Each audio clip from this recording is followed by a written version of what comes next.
Yo, I'm Justin, and this is my first video. I'm going to show you my CDs.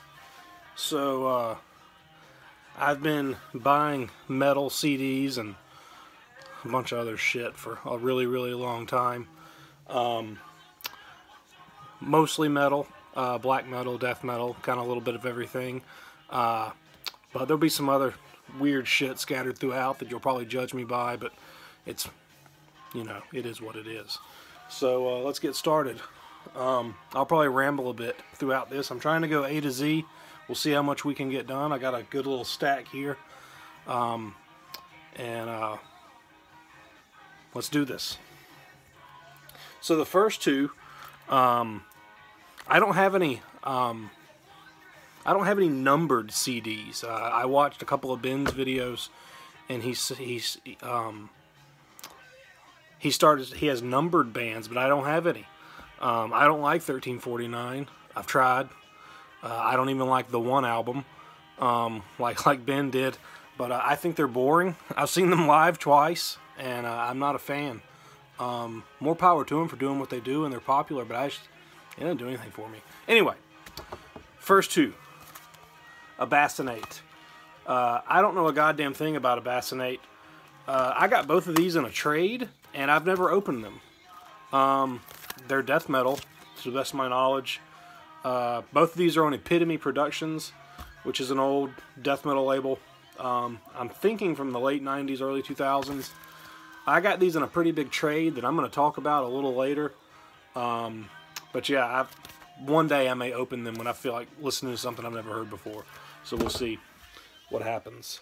Next is Ablaze My Sorrow.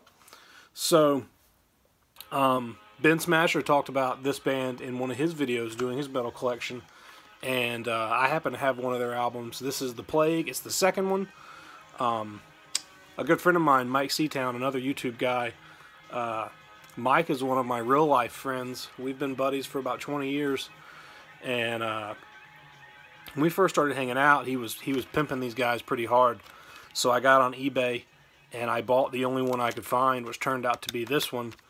And I don't remember much about it. Just like Ben said, I remember it being, I didn't like the drum production.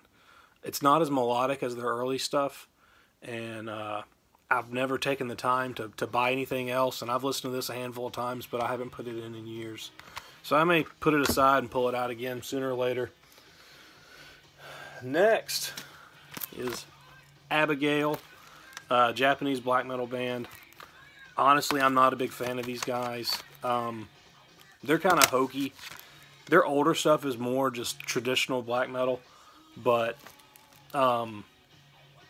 they've kind of developed into this kind of street punk type deal. This record, Sweet Baby Metal Slut, I did all the artwork and design for it.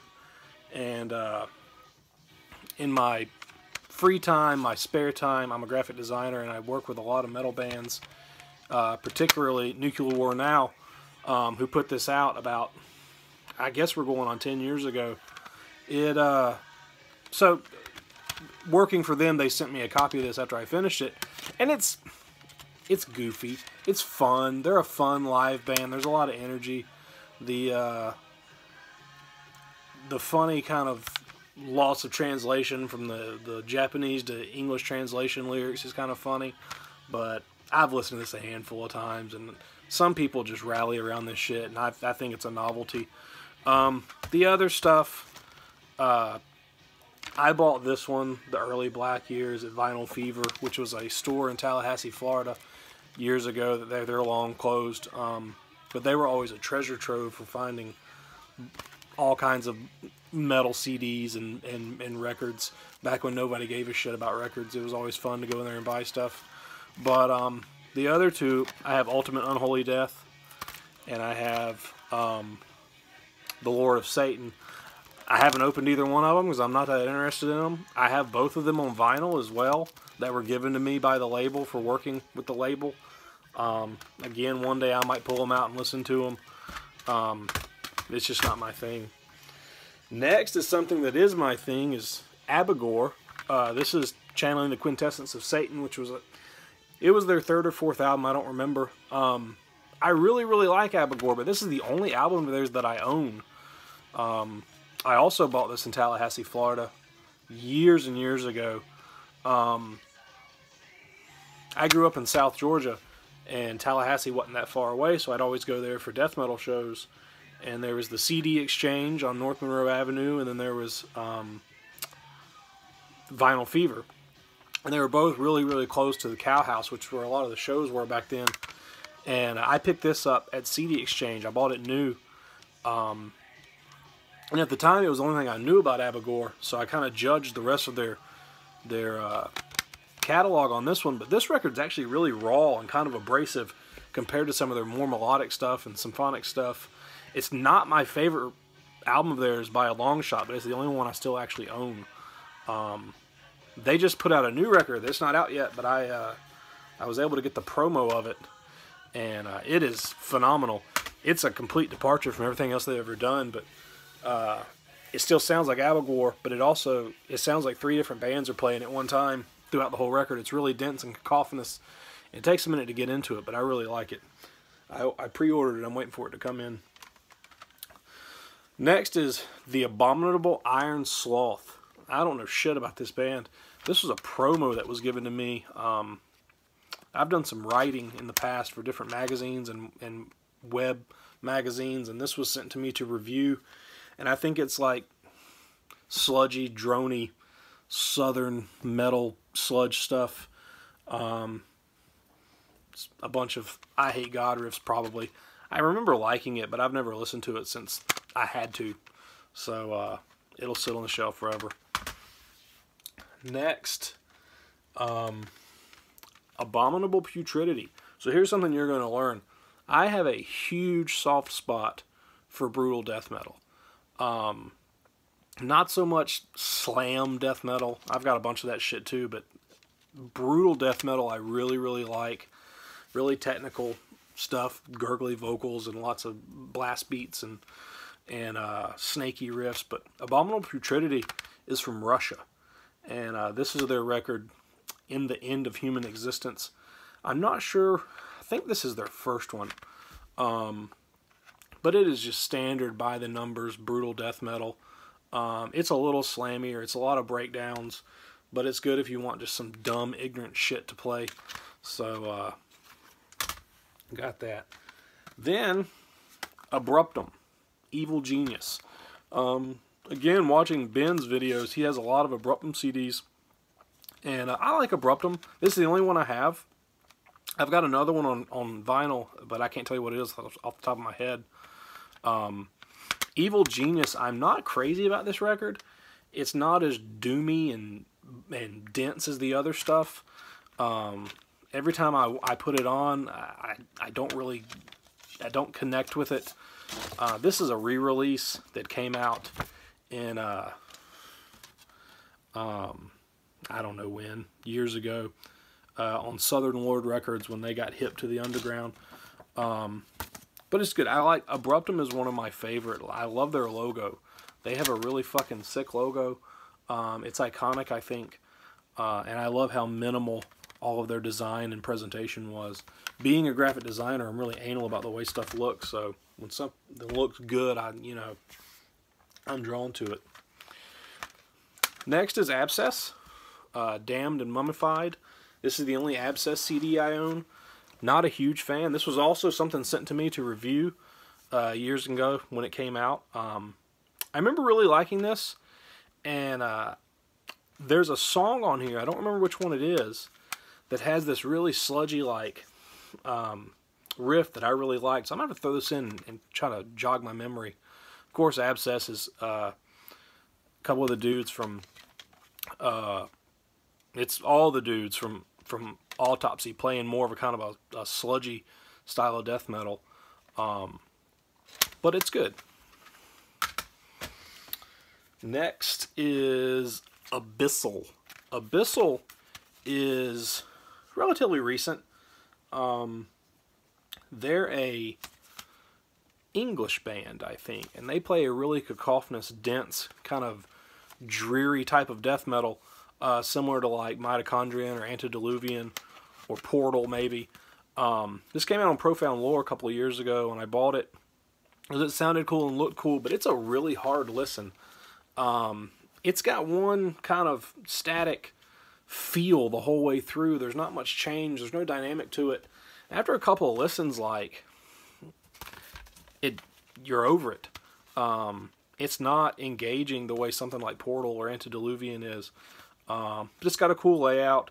The designer, Chimere Noir, did it. I don't know his name, but I see his company listed on a lot of stuff, and I like his design. They did a cool use with all the Pantone inks and everything on this, and it's real minimal. But I may throw it on from time to time. It's background music. Speaking of background music, we were listening to the first Kiss album on cassette. Funny enough, I have 1,500 CDs, and I don't own a CD player. I exclusively listen to CDs in my car. But I do have a cassette deck sitting over here, so we were listening to Kiss, but the tape just stopped, and I'm not going to get up and go change it. So now we're not going to listen to anything. Next is Abhorred.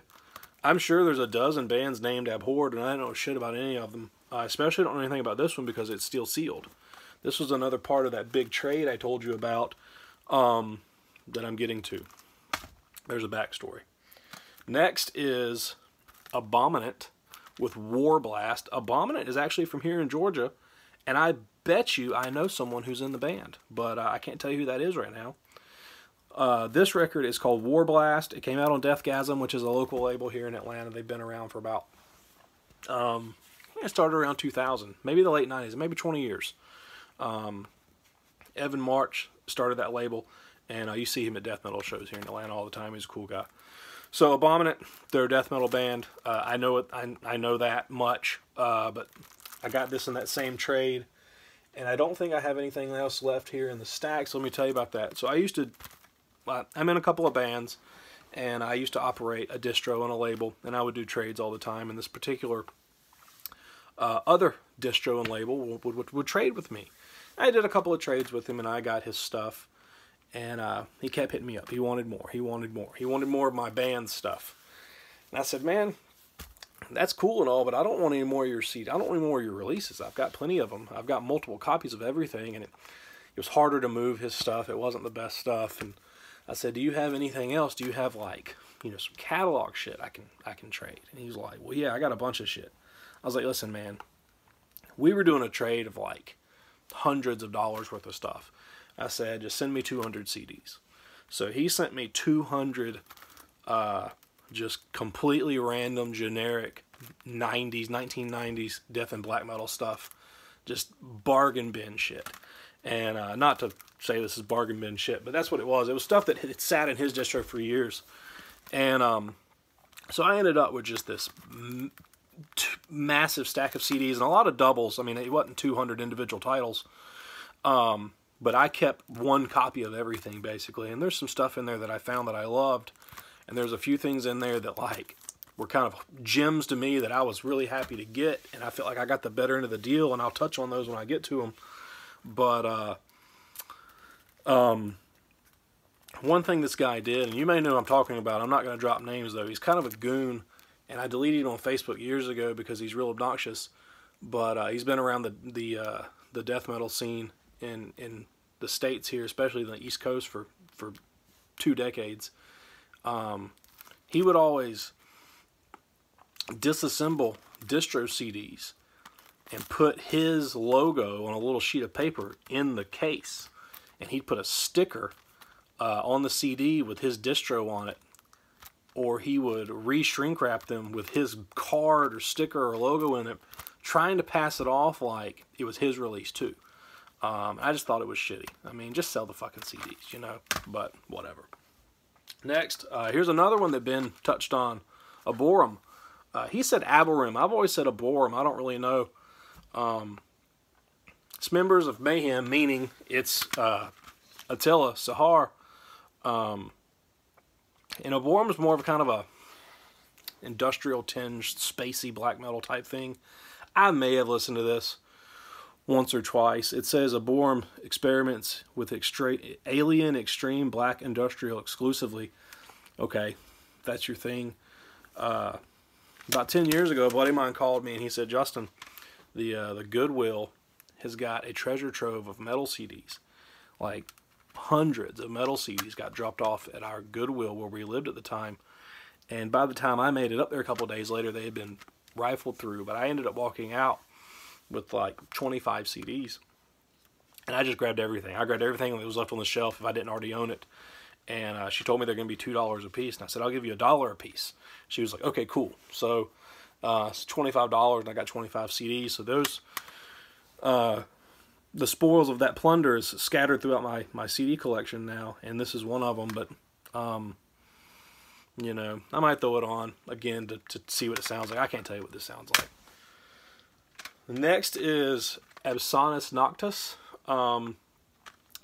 It's black metal. I don't know much about it. I was in a black metal band years ago, and we put out a release on this label on Wraith Productions. There in Central Florida, a guy named Armando, and he hooked up with me and put out this record for my band, and in the exchange somewhere he would send me his CDs every time he would put out a release for a couple of years, and this is one of them. If it is the band I'm thinking of, it's kind of a dense, kind of Zathsturry sounding black metal that was really popular in the early 2000s. But I really don't know. I don't know. There are so many black metal bands from that era, and they're all interchangeable. Absonus Noctis. I'm real bad about keeping everything that I get. I went through my CDs a few years ago, probably 10 years ago, and pulled out a couple hundred, and I sold them. And I went to California, and I packed like 175 CDs in my luggage, and I took them to Amoeba Records in San Francisco, and I traded them in for store credit, and they gave me like $400 in store credit. And I just went fucking wild. I bought so much shit that I had to have my friend mail it back to me. I couldn't take it on the plane with me. But I've always regretted getting rid of those CDs. So I'm a pack rat when it comes to that kind of shit. But my buddy was like, listen, man, if you bring shit to Amoeba, you can trade it in, and they'll give you store credit. So it was awesome. I've done that 3 times now. So next, we have 2 CDs by the band Abyssian. Abyssian is or was a death metal band from here in Georgia. Very good friends of mine. The 2 of the guys in this band are in my band now. But Abyssian plays death metal that had this Morbid Angel / dissection flair to it. The guys in the band, Derek Goulding is kind of the main dude. He's one of my best friends. He's too good at guitar for his own good, and he can write fucking anything. But this is their full length called The Satanic Taste of Neurotic Virtuosi. And it's just really, really good, completely unknown death metal. And I think that this was released on, there's like 100 copies of this. Pagan's Pride Records did it. They're a little label out of Tennessee. And unfortunately, one of the guitar players, his name was Ryan. Ryan shot himself a few years ago, and the band kind of stopped. And I don't know if they're ever going to do anything ever again. I hope they do, though. I hope they do. They're really good. I know that he's got a bunch of shit written. And this was their demo. To the best of my knowledge, there's this one. I don't know. He may have made it for me, but it's just it's really good black death metal with some really cool elements to it. It's really original. I wish that more people knew about them. So it's really, really good stuff. Next, AC/DC Black and Black. I'm not the biggest AC/DC fan. I bought this at a pawn shop for 50 cents or something. I said, oh, I'll take that. I've probably listened to it once or twice. I think it's hilarious that it's called Back in Black, and there's it's so minimal, the design. It's this really stark layout and design. There's probably 1,000 editions of this CD. I don't know which one this is. But then the CD itself is printed in these day glow colors. I just think that's hilarious. So, all right, we're winding down here. We're already up to the 20-minute mark. I didn't want it to be this long. Acherontis. Acherontis is a Greek black metal band, and they're real eclectic. And there's only a couple of songs. This is Hermeticism. It's an EP. I have no idea where it falls in their discography. I have a couple of their records on vinyl. This is the only CD I own. Bought it, came across it in the store one day and bought it for a couple of dollars. If I'm in a record store or CD store and I see anything remotely black metal or death metal-y that I don't know, but it's in the fucking used CDs, I'm going to buy it. So, Acherontis kind of has that esoteric, orthodox black metal sound, but they're a little weirder than that. It's really good stuff. Next is Acid Witch. This band fucking sucks. I don't like them. It's really fucking popular. This is their first record. It's the first pressing of their first record, which I've seen go for a lot of money. Came on Razorback Records. Billy Nocera from Razorback is a really good friend of mine. We met via MySpace years and years ago, and we've hung out before since then. Him and his wife do Evil Speak magazine, and I do all the graphic design for that. So we're real close, but Billy put this out, and he used to send me a bunch of CDs all the time. And it's dumb. I don't get the fucking appeal of this band. I listened to it once when it came out, and it's real samey. It's the same fucking shit over and over again, and it's hokey, and it's goofy. And I'm sure the guys in the band are cool, and Slasher Dave seems cool. Like, he's a horror fan, and I'm a horror fan, but it's just not for me. So if someone wants to give me a bunch of money for this, hit me up. Next, we have Acme, To Reduce the Choir to One Soloist. So something you'll learn about me is I have a lot of hardcore CDs, a lot of metalcore CDs from the 90s. I came up in that scene. I've been into metal forever, but at the same time, when I was getting into shit like Morbid Angel when I was 12 years old, I was getting into to hardcore and punk rock. And Acme is a metalcore band from Germany. And this stuff all dates to like 95. I believe that this release is everything they ever did. It's their full-length / discography CD. And it is extremely fucking vile, just nasty, disgusting hardcore. It's one of the most violent sounding records of all time. It has a really dense production to it. It's just completely sick. When I say metalcore, I know what you're thinking. It's not like that. It's a metallic hardcore CD. And it's just guys that said, hey, we want to play fucking nasty, vile, wretched stuff. It's like Slayer riffs turned on their ass with fucking this guy who sounds like he's gargling fucking broken glass. But I cannot recommend this album enough if you like any kind of violent, just nasty, aggressive music. Have that on vinyl as well. I'm not mentioning record labels and pressings too much. I don't care about that kind of shit. There's a few bands and releases where I want certain pressings or certain releases, but for the most part, I just want to have the release. This came out on Edison Recordings in the late 90s, and Edison was popular for doing this kind of stuff. So next is one of my absolute favorite releases of all time. This is another hardcore release. This is Acrid with 86th. I bought this digipack in probably 1997, and it is just completely falling apart. Acrid was a Canadian power violence band. And to call them power violence is to do them a disservice. They were everything. They were grind. They were metal. There's death metal elements in this. There's black metal elements in this. Way before. It's not on purpose. It's not like I said, hey, we want to play a black metal riff. It is just the most caustic, grinding, violent hardcore you will ever hear. This record just set the standard for me for that kind of stuff. 86 is a collection of a couple of releases. They had an EP called Sea of Shit, and that's on here. And I don't remember the other stuff. I think this might have been everything they had done up to this point.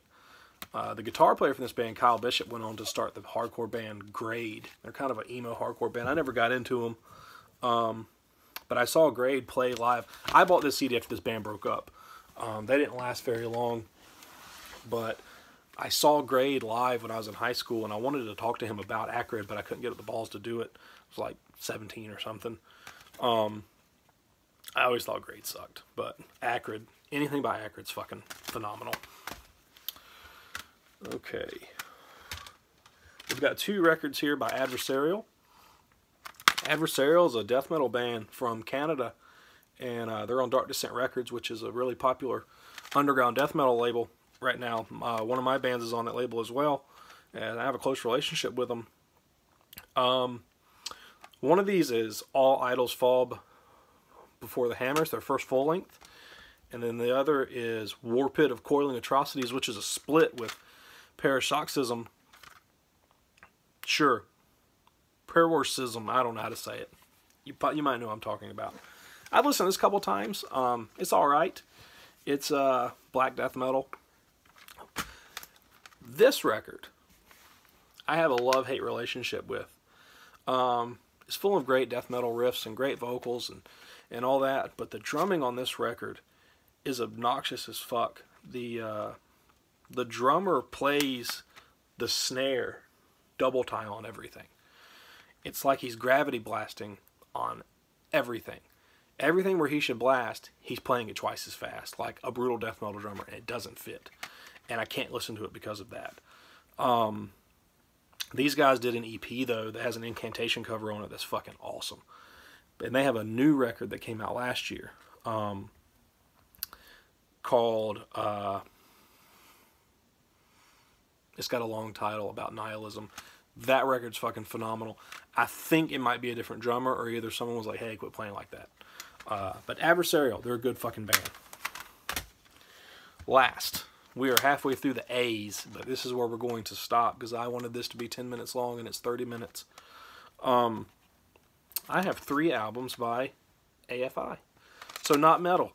AFI was a punk rock band. They're a kind of a hardcore punk band. I got into them in the mid-90s when I was a little skateboard punk rock snothead.